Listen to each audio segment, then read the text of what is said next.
Well,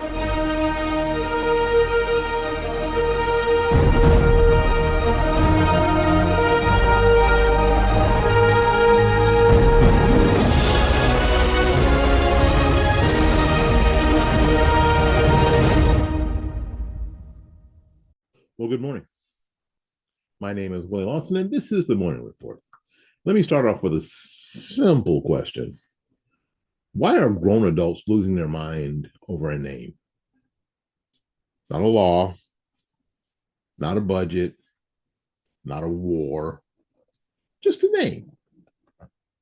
Specifically, the mere suggestion that Donald Trump's name might someday be associated with the JFK Center for the Performing Arts. No vote's been taken. No statute's been changed. No ink on paper. And yet, hysteria. Hysteria. Hysteria. So today, let's slow this down, strip the emotion out of it if we can, and ask what's really going on here. Because this isn't about Trump. It's not really about the Kennedy Center either. It's about who believes they own America's cultural institutions. All right, now, first, the boring part. The Kennedy Center was named by Congress as a memorial to JFK. And that part's important. Oh, little 7 weeks? 7 weeks coffee? Delish. Oh, you're wondering what I'm wearing. I'm actually wearing one of those blankets that you can put your arms in and you can wrap around you. I've got it on backwards because I sort of like the Hugh Hefner Santa thing I got going on here. I like that. Anyway, now that matters because Congress named it, so like a post office or any other federal building. Because under federal statute, only Congress can change that official name.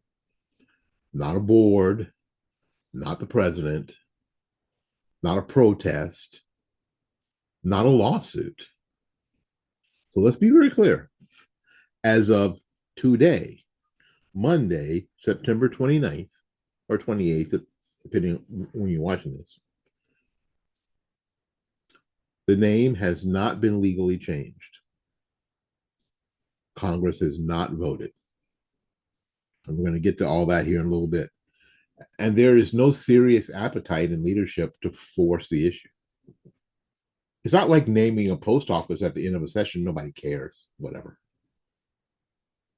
This vote would divide caucuses, consume time, and basically deliver zero legislative benefit. And Mike Johnson knows that, which is why this thing is going exactly to this place. It's going on the shelf. It's a can waiting to be kicked down the road. So if the law is clear and Congress isn't moving, why in the world does anybody care? Because if this was about the law, the response would have been boring. Because lawyers love boring. We would have gotten a memo, a footnote, shrug. But instead, we got panic. Why? Because this was never about legality. This was about legitimacy. Trump didn't challenge the statute. He challenged the symbolic ownership of a cultural shrine. And the response exposed something that they didn't really want exposed. And here is part of the uncomfortable truth. To a certain class of Americans, the media elites, the cultural gatekeepers, the academic tastemakers, places like the Kennedy Centers really aren't public facilities. They're temples. They are symbols of who was allowed to be honored, who was respectable, and who belongs in the story of America. And Trump's name is radioactive to that worldview.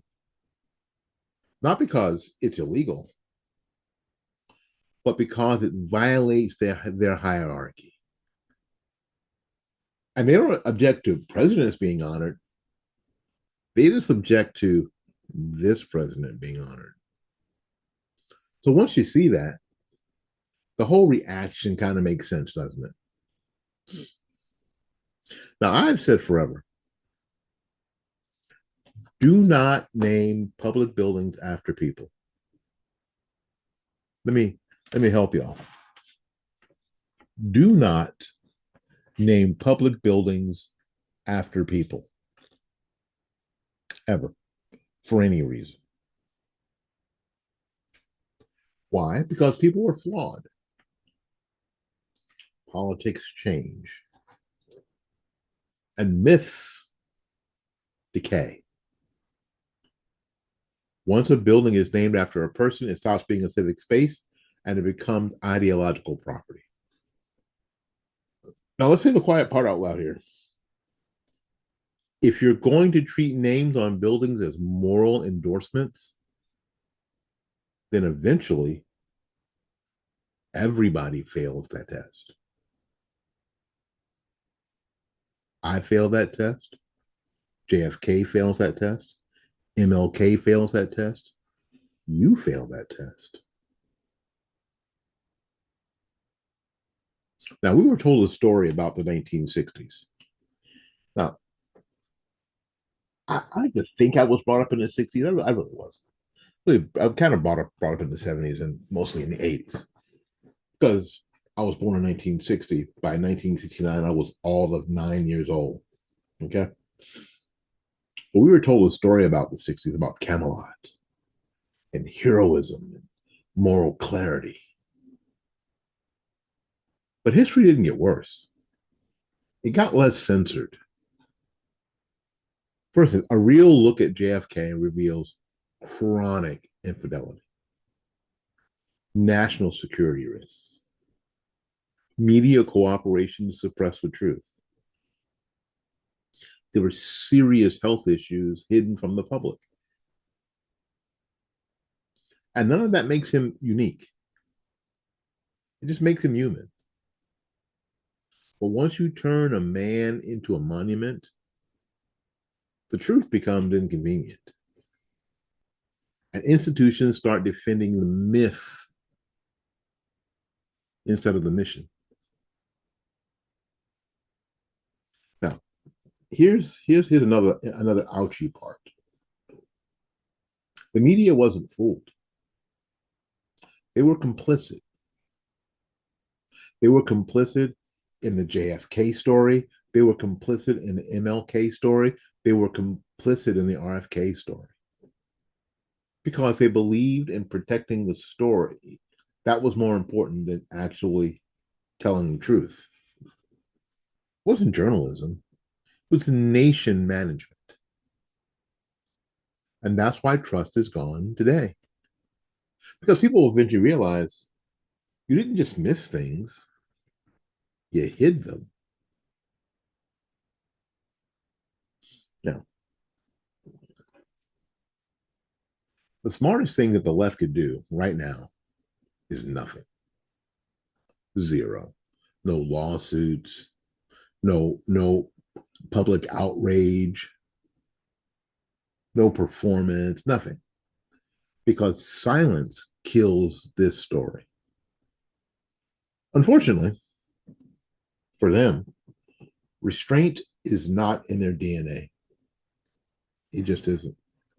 Why? Because to them, this isn't politics. It's sacrilege. And of course, sacrilege demands reaction. Trump understands this dynamic instinctively. He doesn't need to win the vote. He just needs to make them defend the shrine. All right. Let's talk about what actually happened. Trump didn't rename a building. He ran a stress test. And when the result came back loud and clear, public institution, only if we approve. Taxpayer funded, only if you behave. National culture, only if it reflects us. That's the tell.